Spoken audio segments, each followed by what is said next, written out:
बोलो जयकारा, बोल मेरे श्री गुरु महाराज की जय। बोलो साचे दरबार की जय। बोल मेरे नंगली निवासी भगवान की जय। बोल श्री परमहंस दयाल महाराज की जय। बोल श्री स्वामी जी महाराज की जय। बोल श्री उगल जोड़ी महाराज की जय।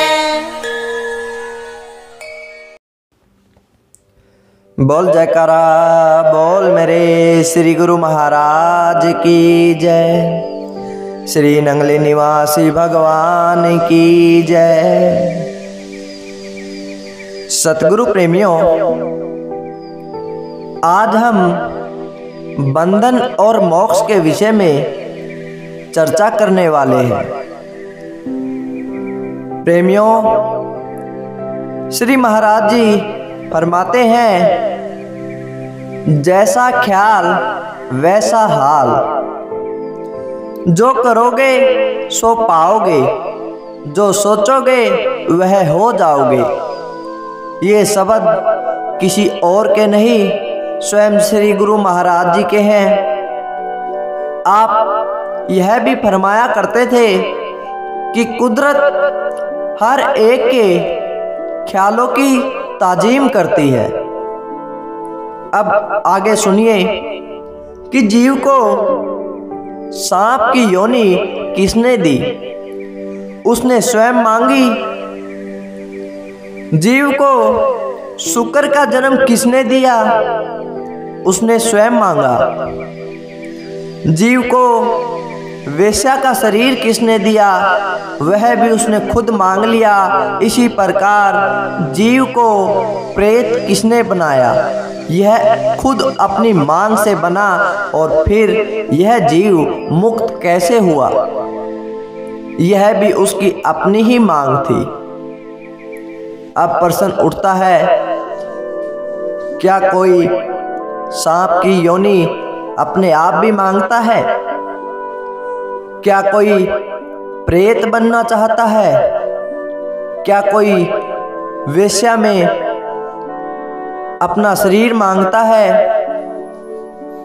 क्या कोई शुक्र की योनि में अपने आप जाना चाहता है? कदापि नहीं। यह ठीक है कि इन नीच योनियों में कोई नहीं जाना चाहता, परंतु चला गया। ऐसा क्यों हुआ? प्रमाणित रूप में गुरुवाणी का शब्द सामने आ जाता है, जिसका अर्थ यह है कि अंत काल में जब जीव का ध्यान धन की ओर जाता है तो उसे सांप का जन्म मिलता है। मरते समय जीव का ध्यान अगर बच्चों के मोह में चला जाता है तो उसको शुक्र बनना पड़ता है। शरीर छोड़ते समय जब मनुष्य का ध्यान स्त्री में चला जाता है तो उसको वेश्या का शरीर धारण करना पड़ता है। शरीर त्यागने के समय जीव का ध्यान जब मकानों की ओर चला जाता है तो उसे प्रेत योनि मिलती है। इसी प्रकार जब अंत काल में मनुष्य का ध्यान मालिक के भजन में लग जाता है तो उसे मोक्ष की प्राप्ति होती है। इससे सिद्ध हो जाता है कि शरीर त्यागने के बाद जिस योनि में भी जीव जाता है वह अपने ख्याल से, अपनी इच्छा से तथा अपनी मांग से जाता है। यदि मरते समय उसके विचार ऐसे न होते तो परलोक में भी उसकी ऐसी गति न होती। इसका अर्थ यह है कि उसने इन योनियों को स्वयं मांग कर लिया है। ये सारे वचन श्री गुरु महाराज श्री नंगली निवासी भगवान जी के हैं। श्री कृष्ण महाराज जी भगवत गीता में अर्जुन को उपदेश करते हुए फरमाते हैं, ए अर्जुन, देह को त्यागते समय जिस जिस वस्तु को सिमरते हुए ध्येय को त्यागते हैं तिस को ही पहुँचते हैं। इसलिए सर्व कालों में मेरा ही स्मरण करना चाहिए, क्योंकि यह ध्येय अक्षण भंगुर है, न जाने किस समय छूट जाए। ये सब महापुरुषों के वचन हैं। इन वचनों से सिद्ध होता है कि यह जीव संसार में आप ही फंसता है और आप ही छूटता है। कहा गया है, जीव कर्म आप ही करे, आपे ही ते ही फल भुगत। आप रमत संसार में, आप ही ते वह वैसा फल पाता है। कुदरत के घर में न्याय है, ख्याल ही बीज है, वहाँ अन्याय उसी के साथ के अनुसार उसे जो जैसा बीज बीजता है स्थान मिलता है। यह कुदरत का अटल नियम है और यह ऐसा कानून है जो अमीर गरीब, ऊंच नीच, स्त्री पुरुष तथा छोटे बड़े सब पर एक समान लागू होता है। इससे कोई बच नहीं सकता। इस कानून के अधीन कुदरत की अदालत में फैसले पहले ही हुए पड़े हैं। धर्मराज, जिसका जिक्र आप वेद ग्रंथ सब में सुनते रहते हैं, अब सुनिए उसके बारे में महाराज जी ने क्या फरमाया। धर्मराज न ही कोई इंसान है, न ही धर्मराज किसी देवता का नाम है, जिसने परलोक में पहुंचने पर हमसे पूछताछ करके नए सिरे से फैसले देने हैं। ऐसा बिल्कुल भी नहीं है।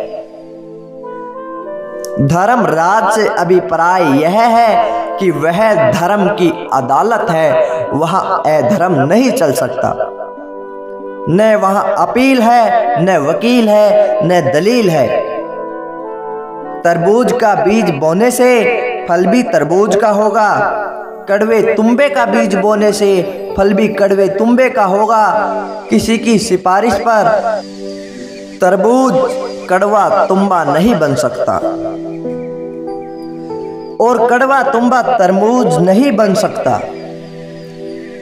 कहा गया है, जेहा बीजे सो लूणे कर्मा संदड़ा खेतु। इसमें संदेह नहीं है कि मनुष्य के अतिरिक्त कर्म अन्य योनियों के जीव भी करते हैं, परंतु उनके कर्म बीज नहीं बनते, वे बुने दाने हैं। लेकिन मनुष्य के कर्म कच्चे दानों के समान है। वे कच्चे बीज हैं जो एक से अनेक होकर फूलते फलते हैं, चाहे वह बुरे हो चाहे वह अच्छे हो। मनुष्य जन्म में किए हुए कर्म अपना असर दिखाए बिना नहीं रहते। कहा गया है कि मनुष्य के दाएं बाएं कंधे पर चित्रगुप्त बैठकर इन कर्मों को देखते और लिखते हैं। अब महाराज जी ने इस बात से भी हमें बतलाया कि क्या कोई चित्रगुप्त है भी या नहीं भी। उन्होंने फरमाया कि वास्तविक बात यह है कि चित्रगुप्त भी कोई देवता नहीं है जो मनुष्यों के कंधों पर बैठकर उसकी सारी कार्यवाही को लिखते रहते हैं। ऐसा कुछ भी नहीं है। वास्तविक बात यह है कि चित्रगुप्त भी कोई देवता नहीं है। चित्रगुप्त से अभिप्राय यह है कि मनुष्य जो भी कर्म करता है वह संस्कार बनकर चित्त में गुप्त हो जाते हैं और इस प्रकार यह संस्कारों का खजाना मनुष्य के दिल में पड़ा हुआ बढ़ता चला जाता है। यही काल और माया का कर्म बंधन है जिसे छुटकारा पाने की आवश्यकता है। यह वचन भी श्री नंगली निवासी भगवान जी के हैं। उन्होंने वास्तविकता को हमें दिखाया, उसको बताया कि किस प्रकार दुनिया के ये संसारी लोग इस भूल भुलैया में कुछ भी बातें बनाए फंसे बैठे हैं। मनुष्य संसार में फंसना तो जानता है और फंस गया है, परंतु छूटने की समझ रखता हुआ भी छूट नहीं पाता। छूटने के लिए इसको सहायता चाहिए। कारण यह है कि माया और काल के बंधनों में दीर्घ काल से रहता हुआ यह दुर्बल बन गया है और इस काल तथा माया के कर्म बंधन से छूट पाना इसकी शक्ति से बाहर हो चुका है। संतों का सहज ही स्वभाव होता है, वह दूसरों को बंधन में पड़ा देखकर सहन नहीं कर सकते। उनका पुरुषार्थ रहता है कि जैसे कैसे भी हो जीव काल के बंधन में न आए। इस परोपकार की भावना को लेकर वे सदा यत्न करते रहते हैं कि जीव माया जाल से बच सके, क्योंकि माया जाल से बचाने का काम केवल संत ही कर सकते हैं। दूसरा कोई भी इस जीव को माया जाल से सुरक्षित नहीं रख सकता और काल जाल के बंधन में नहीं छुटा सकता, चाहे वह कोई भी देवी देवता भी क्यों न हो। इस बंधन से छुटाने के लिए केवल सतगुरु ही उसकी मदद कर सकते हैं। कोई भी देवी देवता उसकी मदद नहीं कर सकता, किंतु जो जीव सतगुरु को छोड़कर सतगुरु से विमुख होकर देवी देवताओं की शरण में जाते हैं, वे अपने पैर पर कुल्हाड़ी खुद मारते हैं। कहा गया है, मैं जानू हरि से मिलूं, मोमन मोटी आस, हरि बिच डारे अंतरा, माया बड़ी पिचास। कथा है, एक महात्मा फिरते फिराते किसी आमों के बाग में जा पहुंचे। देखा वहां सुंदर सुंदर तोते भिन्न भिन्न मीठी बोलियां बोल रहे थे। दिल में दया आई और सोचने लगे कि कहीं ये तोते शिकारी के जाल में न आ जाएं। जैसे भी हो इनको शिकारी के जाल से बचाना चाहिए। संत बड़े दयालु होते हैं। बहुत कुछ सोचने के बाद इस नतीजे पर पहुंचे कि यदि किसी युक्ति से एक तोता हाथ में आ जाए तो संभव है उसके द्वारा दूसरे सब तोते शिकारी के जाल से बचाए जा सके।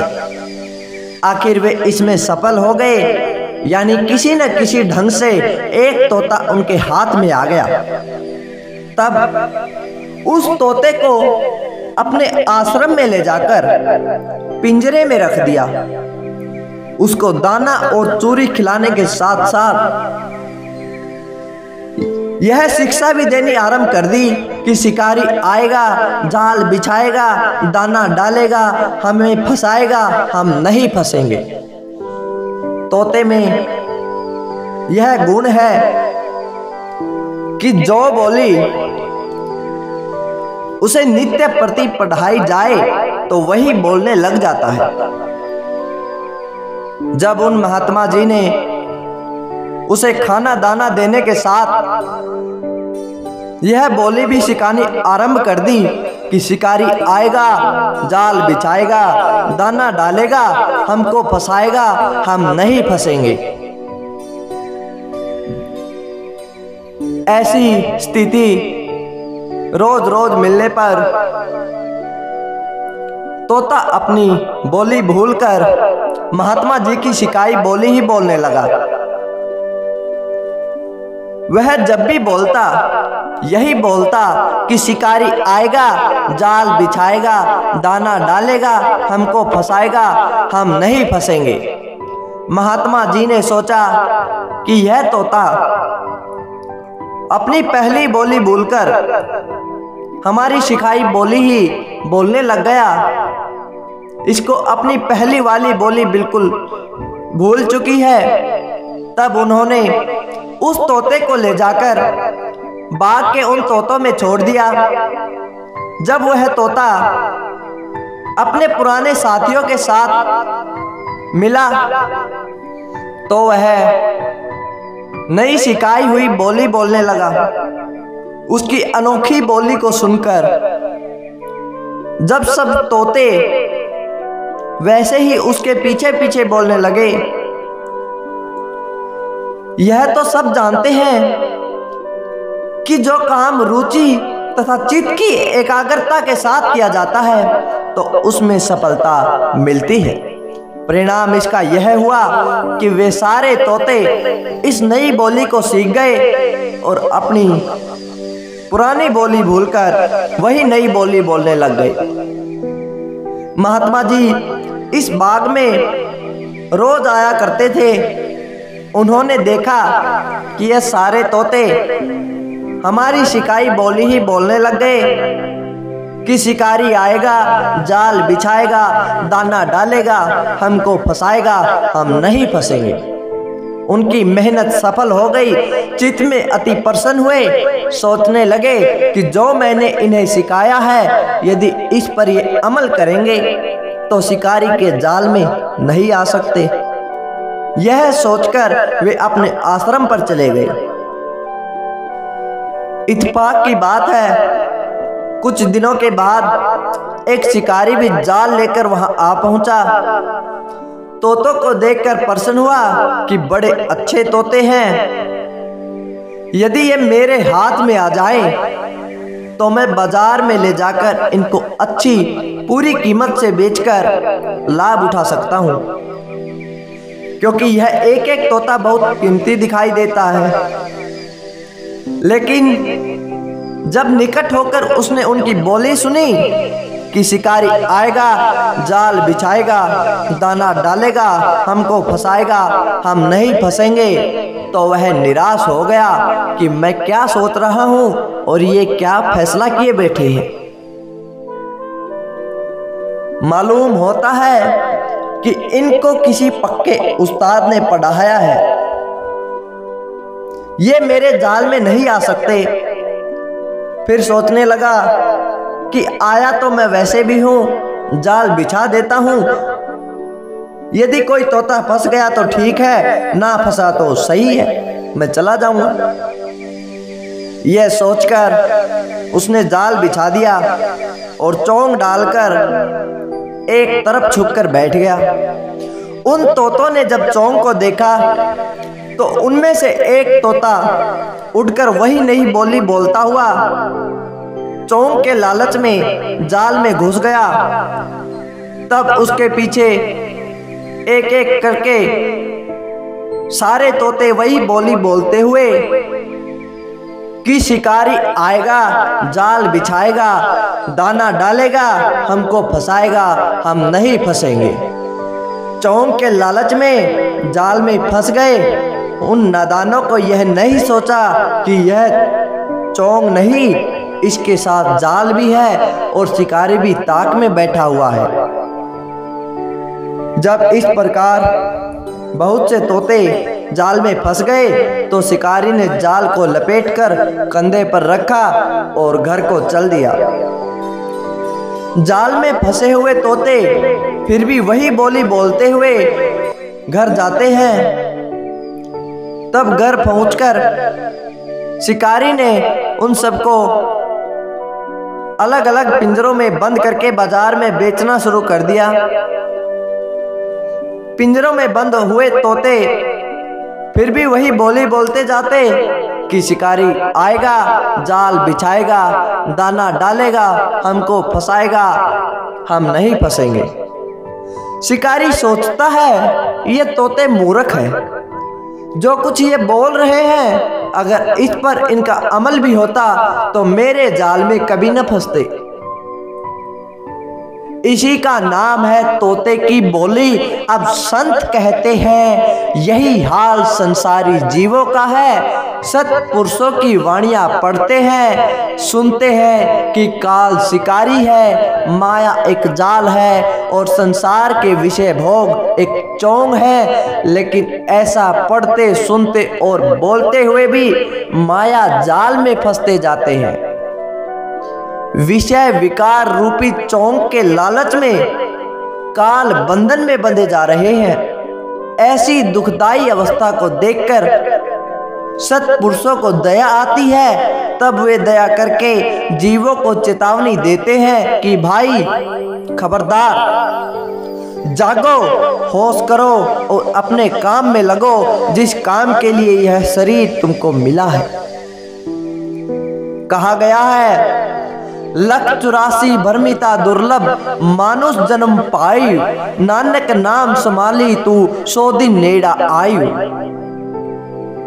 मानुष जन्म में 84 लाख योनियां काटी भी जा सकती हैं और नई खरीदी भी जा सकती हैं। कुदरत ने इतने अधिकार मनुष्य को दिए हैं, मगर यह अपनी हस्ती को भूल गया है। संत सत्पुरुष तो इसको माया जाल से बताने की राह बतलाते हैं। अगर यह मान जाए तो काल बंधन से छूट सकता है, अगर न माने फिर भी कोई इसको छुड़ाने वाला नहीं है। केवल संत और सतगुरु ही ऐसे हैं जो 84 लाख योनियां काट सकते हैं। यह किसी अन्य देवी देवता या किसी और के बस की बात नहीं है। क्या कभी आपने ऐसा देखा है कि भगवान विष्णु उतर के आए और आपको कहा हो 84 लाख योनियां आपकी मैं काट सकता हूं? कभी ब्रह्मा जी ने आपको बोला हो, कभी शिव जी ने आपको बोला हो, लेकिन सतगुरु आपको यही बोलते हैं कि हमारे वचन पर चलो, मैं तुम्हारी 84 लाख के फेरे को काट सकता हूं। लेकिन फिर भी संसारी सत्य को पहचान नहीं पाते हैं। यह बड़ी विडंबना है। महापुरुषों का दरबार परमार्थ से भरपूर होता है। जो लोग महापुरुषों की मौज के सहारे चलते हैं वे अपना काम बना लेते हैं, लेकिन जो अपने मन की मर्जी के पीछे चलते हैं वह परमार्थ की दौलत से खाली रह जाते हैं। श्री कबीर साहब जी का जमाना था। उनके अनुयायियों में एक ऐसा भी व्यक्ति था जो परमार्थ की ओट में निस्वार्थी था। आप समझ सकते हैं कि ऐसे मनुष्य पर भक्ति का रंग कैसे चढ़ सकता है जो स्वार्थी हो। एक बार फिरता फिरता वह श्री कबीर साहब जी के एक सत्संगी के घर में जा पहुंचा। श्री कबीर साहब जी के सत्संगियों में उस समय यह रिवाज था कि जब वह आपस में मिलते थे तो एक दूसरे को बंदी छोड़ कहकर मिलते थे। उस सज्जन ने भी उस घर में पहुंचकर लंबी आवाज से बंदी छोड़ कहा। आगे से उन्होंने भी बंदी छोड़ कहकर उसे सत्कार सहित आसन देकर बिठाया। उस घर में एक तोता पिंजरे में बंद था। बंदी छोड़ का नाम सुनकर तोता बोला, भाई बंदी छोड़ किसको कहते हैं? वह व्यक्ति बोला, बंदी छोड़ हमारे गुरु महाराज जी का नाम है, जिसका भाव है बंधन के छुड़ाने वाले। तोता फिर बोला, भाई मैं बड़े लंबे समय से इस पिंजरे के बंधन में पड़ा हूं। मेरी ओर से बेनती करना कि गुरु महाराज जी मेरे बंधन को कब छुटाएंगे। उसने कहा, अच्छा। समय पाकर जब वह फिर दरबार में पहुंचा तो उसने तोते की बेनती कर दी कि महाराज जी, एक तोते ने ऐसे ऐसे बोला और आपके श्री चरणों में बेनती की है। इतना सुनते ही श्री कबीर साहब जी आंखें बंद करके और अपने प्राणों को दसम द्वार में रोककर लेट गए। महापुरुषों का यह सहज स्वभाव होता है कि वे इशारों में ही दूसरों को रूहानी तालीम दे दिया करते हैं।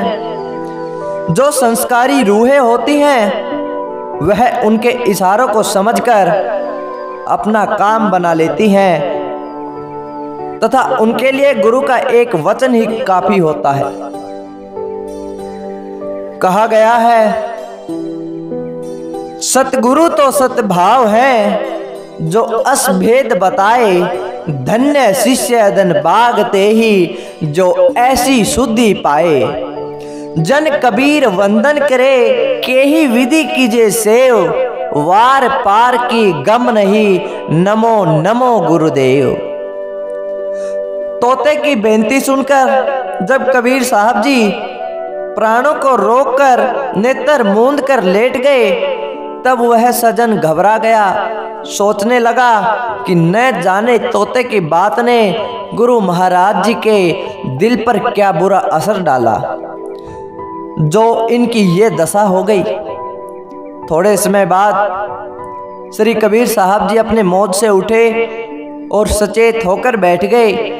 वास्तव में महापुरुषों का यह एक इशारा था, जिसको वह बेचारा समझ नहीं सका। जब दूसरी बार वही सजन एक समय उसी घर में पहुंचा जहां तोता पिंजरे में बंद था, तब उसने जाकर फिर बंदी छोड़ कहा। तोता उसकी प्रतीक्षा में था कि मेरे लिए क्या हुक्म लाता है। बंदी छोड़ का नाम सुनकर तोते ने कहा, भाई मेरे लिए क्या आज्ञा आई है। तब उसने क्रोध में आकर उत्तर दिया, अरे मूर्ख, तेरी बेनती सुनते ही गुरु महाराज जी ने आंखें मूंद ली और अचेत हो गए। मैंने मन ही मन कई प्रार्थना की, तब कहीं जाकर गुरु महाराज सचेत हुए। उसने सारी की सारी वहां की अवस्था क्रोध भरी बातों में तोते को कह सुनाई और कहा, पापी, तेरे तो माथे लगने को भी दिल नहीं मानता। तोता समझ गया कि उसे रोशनी मिल गई है। उसके लिए एक इशारा ही काफी था। इशारा पाते ही उसने भी आंख बंद कर ली और पिंजरे में उल्टा होकर लेट गया। कुछ देर बाद जब घर वालों ने देखा कि तोता तो मरा पड़ा है, तब उन्होंने पकड़कर उसे पिंजरे से बाहर फेंक दिया। तोता अंदर से सचेत था। उसने जब देखा कि वह पिंजरे की कैद से छूट गया तो झट से उठा और आकाश में चला गया। लेकिन फिर भी उस आदमी ने इस भेद को नहीं जाना। हैरान होता हुआ वह कबीर साहब जी के पास गया और बेनती की, भगवान, जब तोते की बेनती आपके आगे की तो आपकी दशा कुछ और सी हो गई थी। थोड़ी देर बाद आप सचेत हो गए थे, लेकिन आपकी हालत जब मैंने तोते को जा सुनाई तो वह भी आपकी भांति आंखें मूंदकर मुर्दा सा बन गया और थोड़ी देर बाद उड़ गया। मेरी समझ में नहीं आया कि यह बात क्या थी। इतना सुनकर श्री कबीर साहब जी मुस्कुराए और फरमाया, जो कोई समझे सैन से तासे कहिए बैन, सैन बैन समझे नहीं तासे कछु न कहन। अर्थात जो इशारे को समझे उससे वचन भी करने चाहिए, लेकिन जो न तो इशारा समझे और न ही वचनों को समझे उससे कुछ कहना नहीं चाहिए। हमारे इशारे को तोता तो समझ गया और समझकर बंधन से छूट गया, लेकिन आप अभी तक नहीं समझ सके, इसलिए हम आपसे क्या कहें।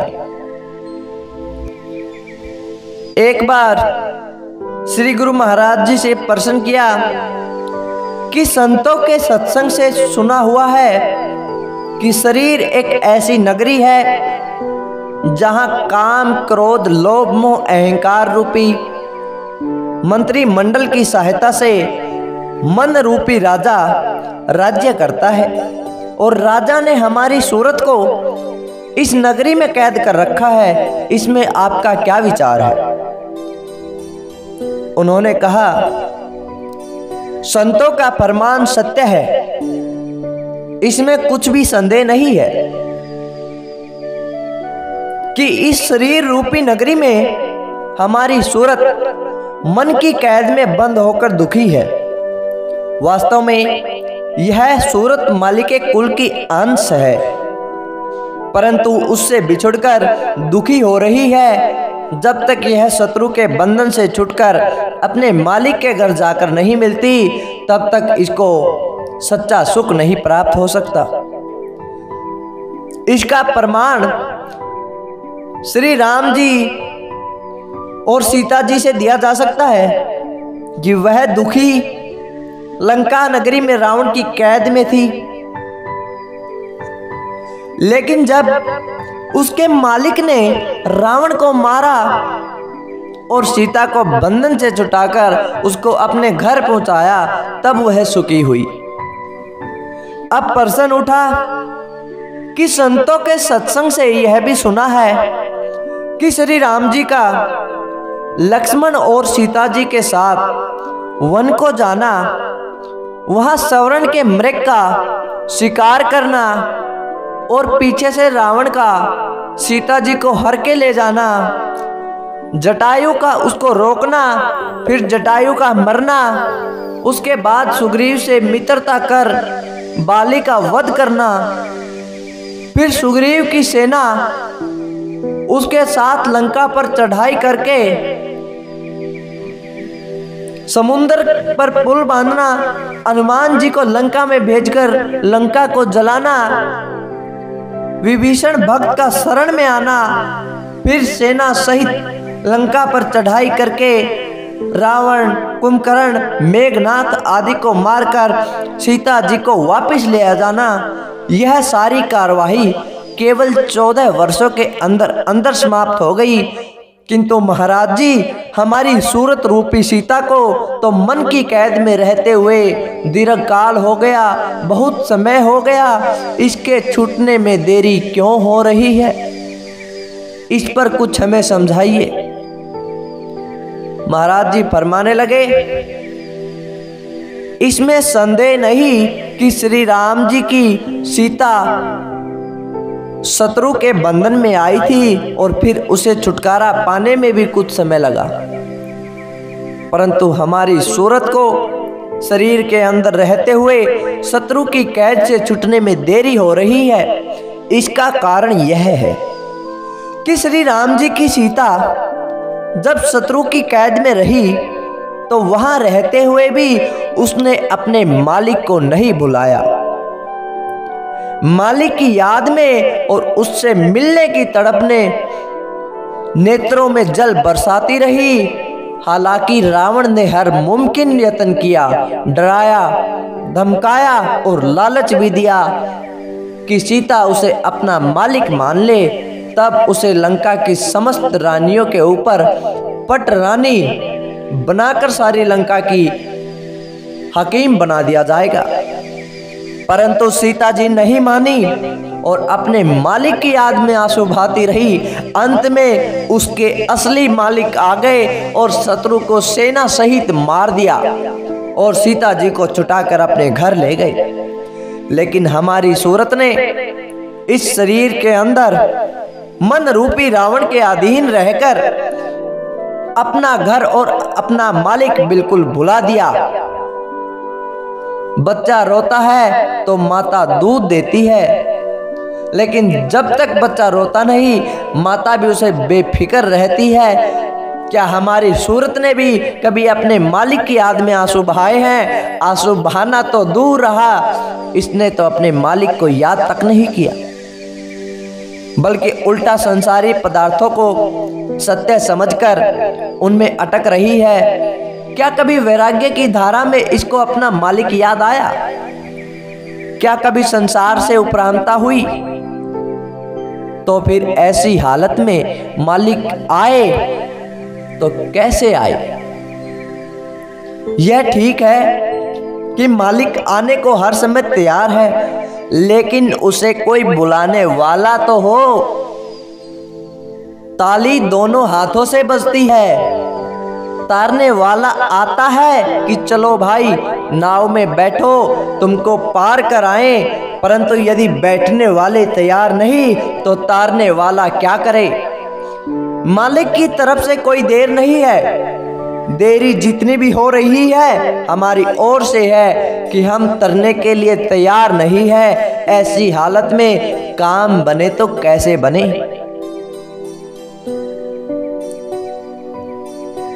प्रश्नकर्ता फरमाने लगे कि महाराज जी, आपने जो समझाया वह हमारी समझ में आ गया। सत्य यही है कि देरी जितनी हो रही है हमारी ओर से हो रही है, मालिक की ओर से नहीं। परंतु अब आप यह बताएं कि ऐसी हालत में क्या करना चाहिए।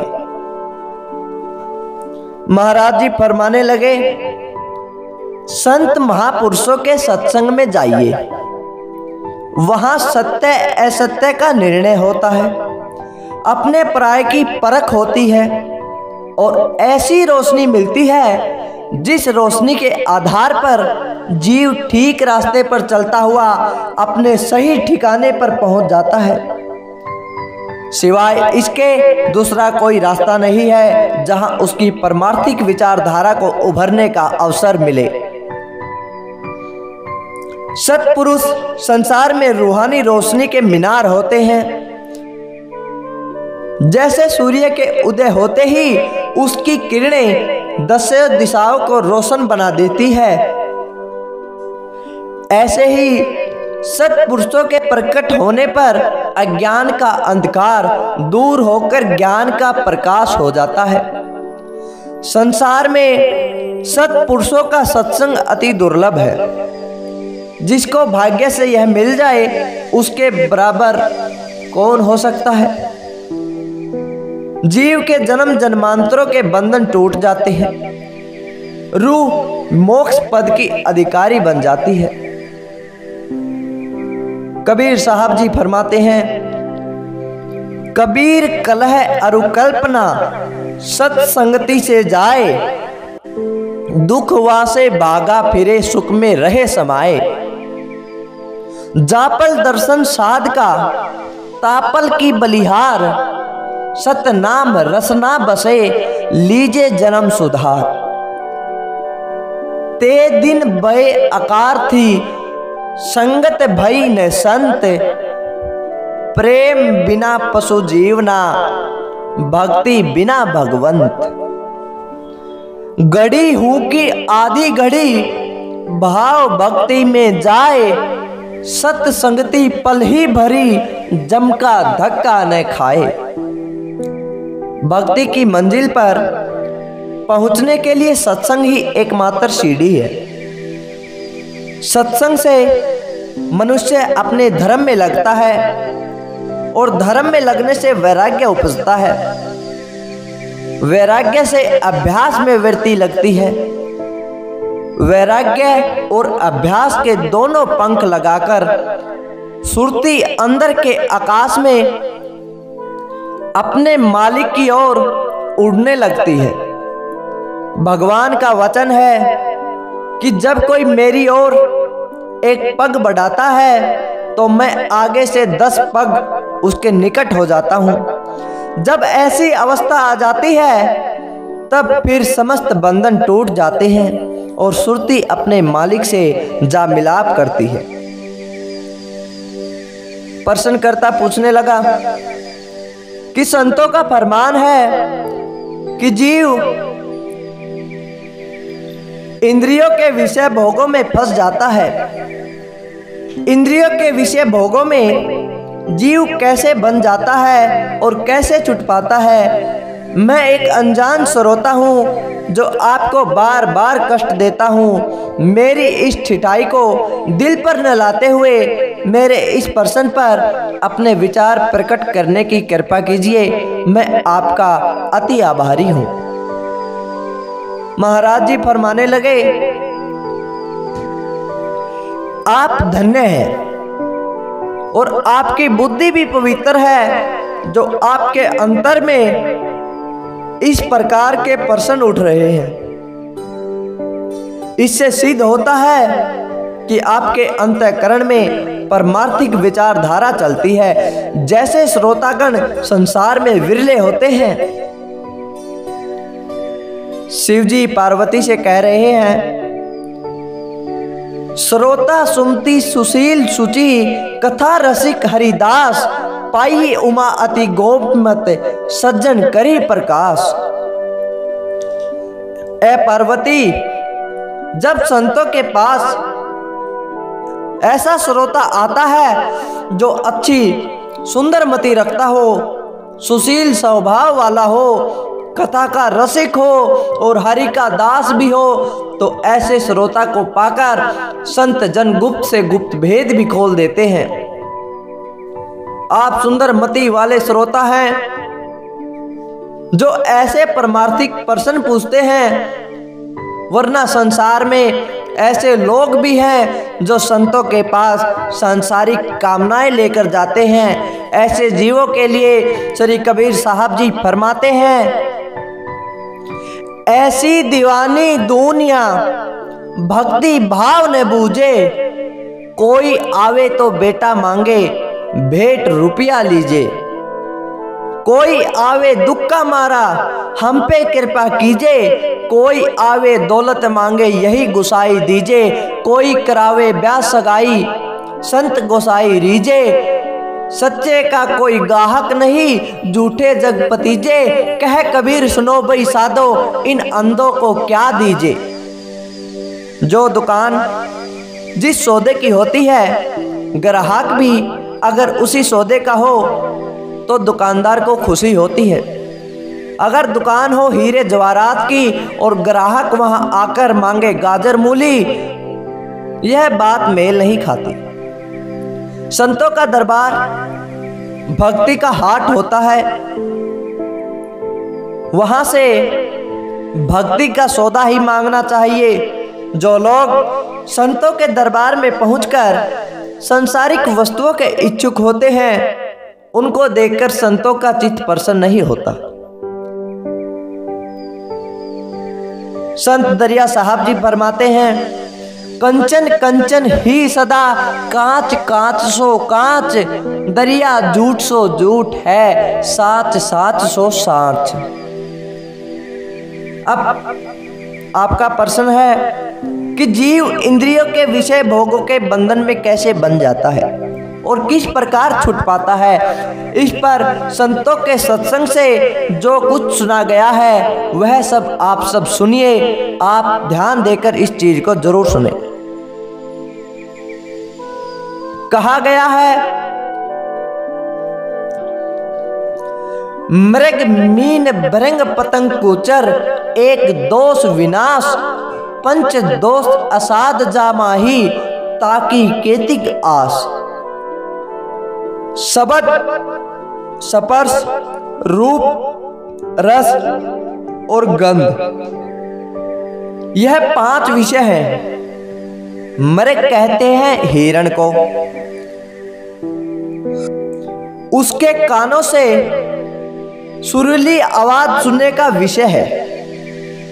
हिरण को पकड़ने वाले शिकारी जंगल में किसी एकांत स्थान पर जाकर बैठकर सुरीली बांसुरी बजाते हैं और बांसुरी की ध्वनि को सुनकर वन का मृग आता है और उस आवाज पर मस्त होकर शरीर की शुद्धि भूल जाता है।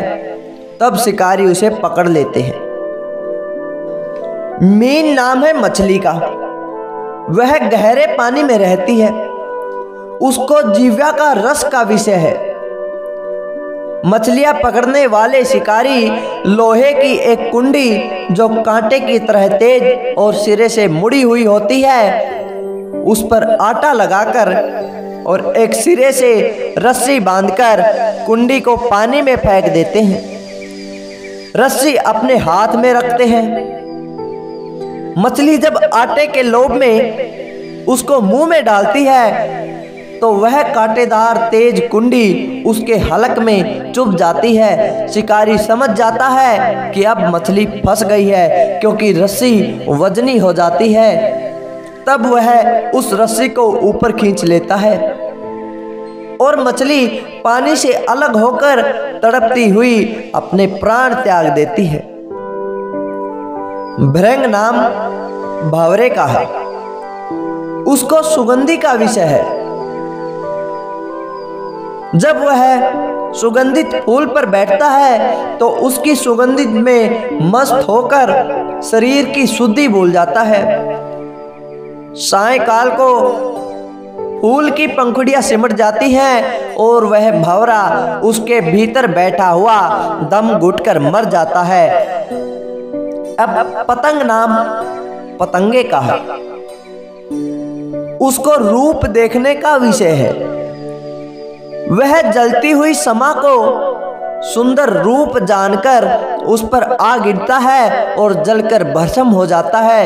यह ठीक है कि जलती हुई समा सुंदर होती है, परंतु उसमें जला देने की भी शक्ति है।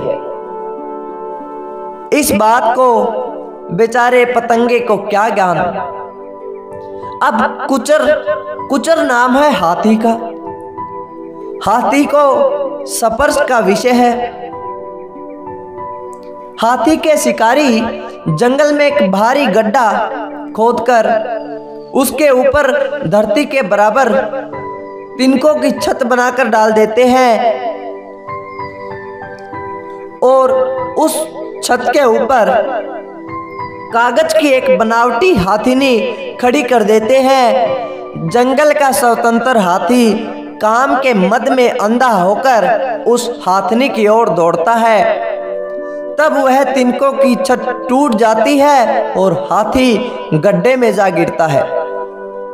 गड्ढे में कुछ दिन भूखा प्यासा रहने के बाद वह दुर्बल हो जाता है। तब शिकारी उसे पकड़कर कैदी बना लेते हैं और वह सदा के लिए बंधन में आ जाता है। संतों का कथन है कि जैसे यह पांचों जीव जिनके अंदर एक एक विषय था, ये एक एक विषय के अधीन थे, या तो मारे गए या कैदी बन गए, तो फिर इस मनुष्य की क्या औकात है जिसके अंदर तो एक नहीं बल्कि ये पांचों विषय हैं और यह मनुष्य पांच विषयों के अधीन है, तो इसकी क्या गति होगी। यही एक भारी बंधन है जिसमें मनुष्य मन करके बंधा हुआ है और यही बंधन इसको आवागमन के चक्कर में धकेलकर 84 लाख योनियों के अंदर भरमा रहा है। यह जीव मालिक का अंश होकर माया में फंस गया है। अब इसके छूटने का उपाय सोचना चाहिए। बहुत विचार करने के बाद यही पता चलता है कि आ जाकर हमको संत सत्पुरुषों की शरण का सहारा लेना चाहिए, क्योंकि जीव जब श्रद्धा भक्ति के साथ उनकी शरण में आ जाता है तो वे इसके मन की गाड़ी का कांटा ही बदल देते हैं। उनका उपदेश होता है कि रूप देखना चाहते हैं तो गुरु के पवित्र स्वरूप को देखो, शब्द सुनना है तो गुरु के वचनों को श्रद्धा प्यार से सुनो, सुगंधि चाहते हो तो सुगंधित फूलों को गुरु के श्री चरणों में चढ़ाओ और जिह्वा से गुरु के चरणामृत का पान करो। अगर स्पर्श करना है तो गुरु के द्वार पर अपना माथा रगड़ो, बस कांटा बदल गया और मन की गाड़ी सही लाइन पर चल गई, बंधन टूट गए और जीव मुक्ति का अधिकारी हुआ। संतों की वाणी कहती है, पाव सुहावे जातो धीरी, जुलदे शीश सुहावा चरणी, मुखु सुहावा जातो जुसु, गावे जीव पाया तो सरणी। पांव वे सुंदर हैं जो मालिक की ओर चलकर जाते हैं। शीश वह सुहावना है जो मालिक के चरणों में झुकता है। मुख वह अच्छा है जो मालिक के गुणगान करता है। जीव का जीवन तब सफल है जब वह मालिक की शरण में पड़कर उसका हो जाता है। जो इस प्रकार अपने जीवन को मालिक के अर्पण कर देते हैं वही काल और माया के बंधन से छूटकर मोक्ष पद की प्राप्ति कर लेता है। यह संत सत्पुरुषों के आजमाए हुए नुस्खे हैं जो सदा अटल हैं, इन्हें कोई मिटा नहीं सकता। ये दूर दरगाही फैसले हैं। जीव अपने मन की रामायण नहीं मिटा सकता, वह दूसरी रामायण सुनने के लिए बेचैन रहता है। अपने मन की महाभारत उससे मिटी नहीं, लेकिन महाभारत की वो कथा करता है। सतगुरु पे विश्वास नहीं, अन्य देवी देवताओं को शीश झुकाता है, किंतु यह सरासर गलत है। कबीर साहब जी ने कहा है कि एक के साधे सब सदे, बस एक को साधो सब अपने आप तुम्हारे पीछे आएंगे। किसी के चक्कर में पड़ने की कोई जरूरत नहीं है। जिसके सतगुरु मान गए, जिसके सिर पर सतगुरु का हाथ हो गया, बस उसका बेड़ा पार है। उसको किसी और रामायण महाभारत और देवी देवता की जरूरत नहीं। जो सतगुरु को पाकर भी ये कर्म करते हैं वो दिव्य ज्योति के नीचे रहते हुए भी अंधकार में पड़े हुए हैं। तो सतगुरु प्रेमियों, कैसी लगी आपको हमारी यह आज की वीडियो? आशा करता हूं कि आप पर इसका कुछ ना कुछ प्रभाव जरूर पड़ेगा। ये अमृत वचन आप तक पहुंचे। हम आभारी हैं उन महापुरुषों के जिन्होंने श्री गुरु महाराज के ये वचन एक भंडार की तरह समेटकर हमारे लिए छोड़ के गए। उनके श्री चरणों में हमारा दंडवत प्रणाम है। प्रेमियों, अगर आपको यह वीडियो अच्छी लगी हो, लाइक करें, शेयर करें और चैनल को अभी तक सब्सक्राइब ना किया हो तो सब्सक्राइब करना ना भूलें। बोल जयकारा बोल मेरे श्री गुरु महाराज की जय। नंगली निवासी भगवान की जय।